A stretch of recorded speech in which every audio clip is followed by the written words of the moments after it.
They watched us, they studied us, they feared us, and then they gave up. The year was 2457. The Galactic Council, an alliance of 600-plus starfaring civilizations with fancy robes and a chronic allergy to chaos, had finally agreed. Humanity would be offered a seat at the cosmic table. There were debates, of course, long, boring, multi-tentacled debates. Some species believed Earth was too unpredictable, too unstable, too explosive. But others argued, no, give them a chance. They've grown, they survived their own internet, they tamed AI, they even stopped putting pineapple on pizza for a week. So a plan was formed. Contact would be reestablished, diplomacy would begin, peace was possible. What the Council didn't realize was that Earth had, in fact, not changed. Not even a little. In fact, the day the delegation arrived, we were having National Pet Costume Day. Picture it. 6 shimmering ambassador ships descending over the White House lawn, lights flashing, engines humming, cameras rolling across the galaxy. And there, waiting to greet them, was the President of Earth, wearing a tutu, riding a corgi, holding a banner that said, "Welcome intergalactic homies." A hush fell across the universe. No one knew what to say. Well, except for the president, who leaned into the mic and said, with all the confidence of a man who once wrestled a bear on live television, "Sup."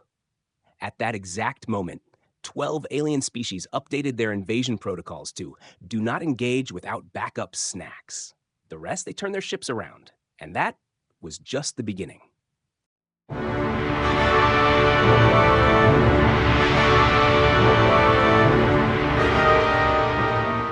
They thought they were making first contact with a sophisticated species.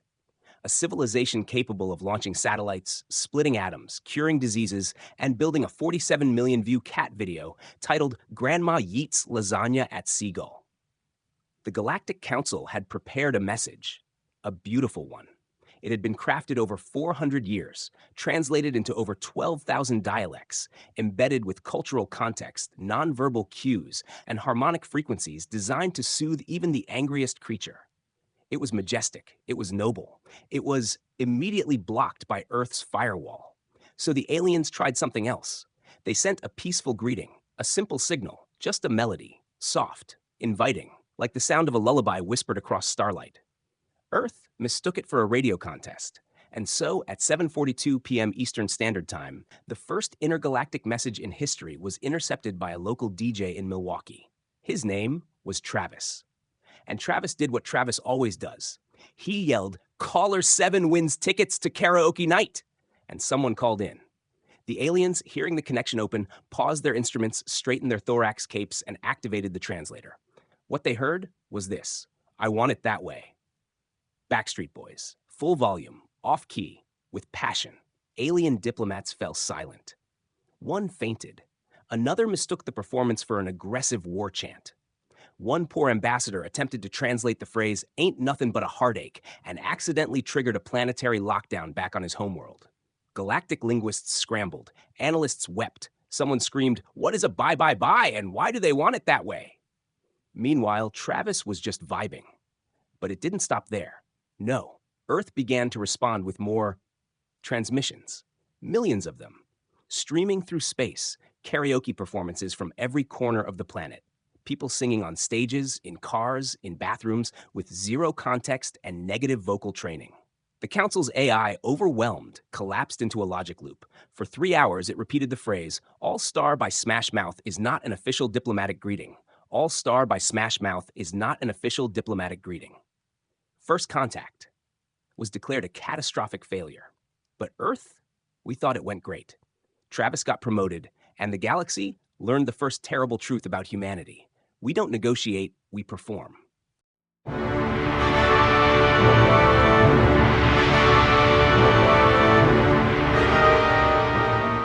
After the karaoke incident, the Galactic Council unanimously voted to avoid direct contact with Earth for at least another century.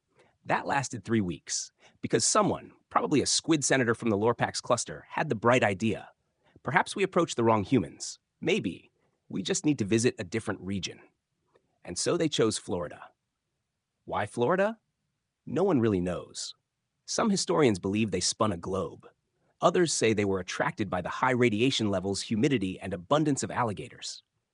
One source claims the name Florida loosely translates in ancient Glaxor dialect to land of the sun-fried mines. Whatever the reason, they landed. A small reconnaissance team descended quietly, cloaked in stealth technology, on the outskirts of a local shopping mall. It was a Sunday, noon. Temperature, 103 degrees. Humidity, 97%. They were immediately spotted by a man on rollerblades, wearing an American flag cape, carrying a live iguana, and drinking orange soda from a gas can. His first words were, "Y'all from the IRS?" The aliens froze. Their translator hesitated. The man rolled closer, eyes squinting, then slapped the side of the ship and shouted, "Tell Space Obama I ain't paying."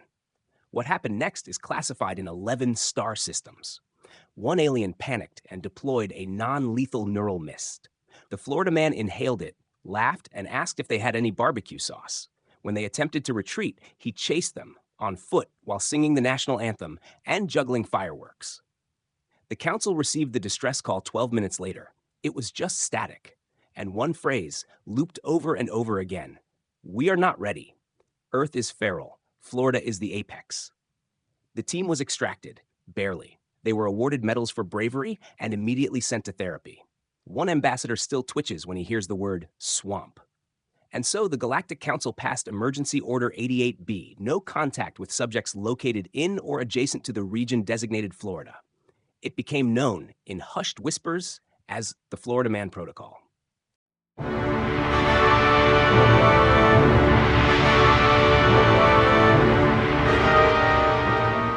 After the Florida incident, most members of the Galactic Council agreed, no more field missions. Instead, they would invite Earth to a neutral moon station, a quiet diplomatic outpost orbiting the peaceful planet of Delore. Formal, controlled, no fireworks. The Council even offered Earth the honor of hosting a cultural exchange banquet, a chance to showcase our finest traditions. The humans responded with a catering truck. They arrived late. Naturally, the delegation emerged from their ship in sunglasses, flip-flops, and matching t-shirts that read, "Galaxy? I barely know her." The alien host stood silent as three humans unfolded a plastic folding table, pulled out 17 boxes of pizza, and asked, "Y'all got ranch?" An ambassador from the Xerox Collective leaned in and asked what this pie was made of. The human smiled. "It's meat, on bread, with lava." The Xerox, whose species evolved to digest filtered light and purified dust, took a bite and burst into psychic tears. The council tried to salvage the event. They dimmed the lights, played neutral background music, one even attempted small talk. But things went downhill fast when a human delegate, named Greg, opened a cooler and shouted, "Yo, who wants wings?" He then proceeded to toss saucy chicken limbs onto an ancient ceremonial altar that had existed since before the invention of binary. It caught fire. A Weekslonian monk collapsed in spiritual agony. A peace plant exploded. Greg asked if it was a vegan thing. The council called for an emergency intermission. Meanwhile, the humans, unfazed, began debating, loudly, whether pineapple belonged on pizza. This cultural disagreement rapidly escalated into a multinational shouting match that fractured 4 political alliances, spawned a new religion, and somehow ended with a karaoke rendition of Bohemian Rhapsody. It was later described by the Delorean news outlets as the most emotionally destabilizing meal in galactic history. The human delegation, however, they gave it 5 stars on Yelp. And as they packed up their leftovers and offered the council a slice for the road, one alien diplomat whispered what would become a warning to all species attempting Earth diplomacy. They do not come to negotiate. They come to feed.